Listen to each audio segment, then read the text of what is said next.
Good morning. Welcome to another Feed Me Friday. Tired this morning, man. So, what was I going to say?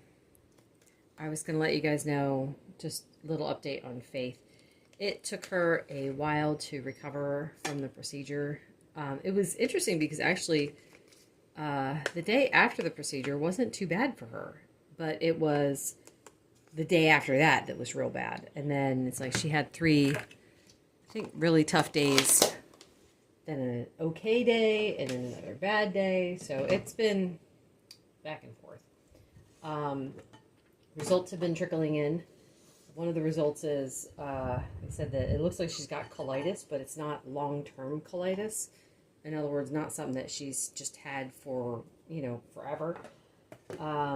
Another result that came back was that her lactase enzyme is low. So they're like, yeah, she's likely lactose intolerant, which she has never really been able to drink milk without it giving her a stomach ache. She takes after me there. I have the same issue. And milk and ice cream, oh my word, have no problems with cheese, which she's the same way. It's like cheese is fine, but yeah, milk is, whoa. Anyway, I love milk, but yeah, can't do it. So that's all they know right now. But it's like, well, can we put everything together? It's like, let's stop looking at this one thing here, that one thing there. I would like them to look at the entire picture. So let's talk about that high ferritin level. Let's talk about the high lipase. Let's talk about where she gets the pain and stuff like that. And it's like, look at the whole picture, and then let's go from there. So my husband wants to talk to them and find out what, we're going to talk to them on Monday. I think it's this coming Monday. We got a phone appointment, video appointment. I don't know, telehealth, whatever.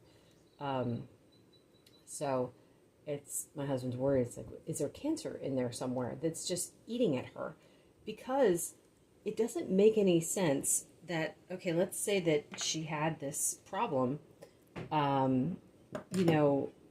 when she first got sick, and she was somewhat better for a while. It's like the nausea has never been at a 0, but she was better enough that she could walk and stuff.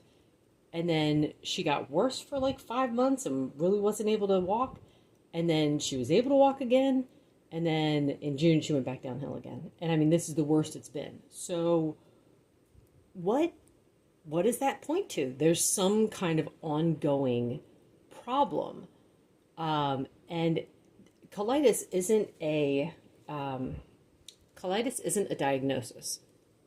Colitis is a symptom of something.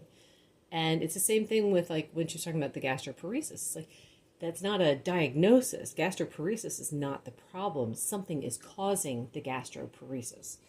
So, anyway, I'm going to go wash my hands and get some coffee.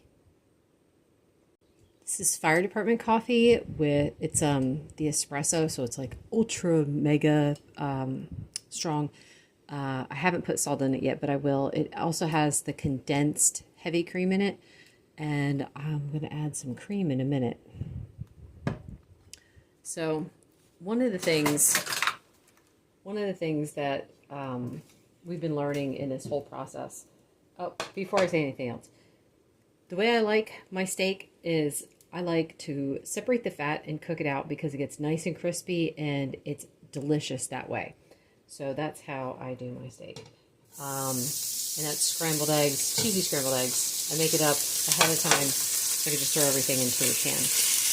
But anyway, one of the things we've been learning in this whole process is that things can always get worse. And you really do have to be thankful for what God is giving you in the moment. I watch my daughter. She doesn't complain. She might question things, but she's not complaining. And then I'll have like, oh, well, poor me. I've got a headache today. And I'm like, oh my goodness. At least I can get up. I can move around. I can eat without it hurting my stomach and making me sicker. So, yeah, no more complaining. She sets a good example for everyone. My goodness. So I would ask, please continue to pray. Please pray that someone can put everything together to find what the problem is. And yeah, that's it for now. I'm going to go sit down and eat. Lunch is some ribeye that I just got fresh off the grill. My mother-in-law gave me a gift card for a meat market, and this is my third ribeye that I've gotten. I've got enough on there to get one more, so that'll be next week. It's about 4 ounces and then a little bit of butter. And this is my Death Wish coffee. I think this is medium roast. It is so good. 2 tablespoons of the condensed heavy cream, about 3 tablespoons of regular heavy cream, a few dashes of salt, and a scoop of collagen. And thank you, Kidua, for watching my coffee. Dinner is my favorite new meatball. It's Parmesan peppercorn, and yeah, got some Alabama white sauce on top of it. This is going to be one good dinner. What are you doing there, KK? I'm removing the fat because it disgusts me. So, end of the night, this is my final piece here. This is the condensed heavy cream. It has espresso salt in it instead of the vanilla salt this time. But on the bright side, you now have it rehearsed. I do. I had to film this twice because the first time it wasn't filming. Anyway, it's a little too salty for me this time, but I'm going to eat it anyway. Thank you, everyone, for your prayers for faith. Please continue to pray because we have a televisit coming up on Monday. And I'll let you guys know next week what they said. Thank you so much for watching. And this video is brought to you by my faith in the Lord Jesus Christ, who has everything you need and nothing you don't. Bye-bye.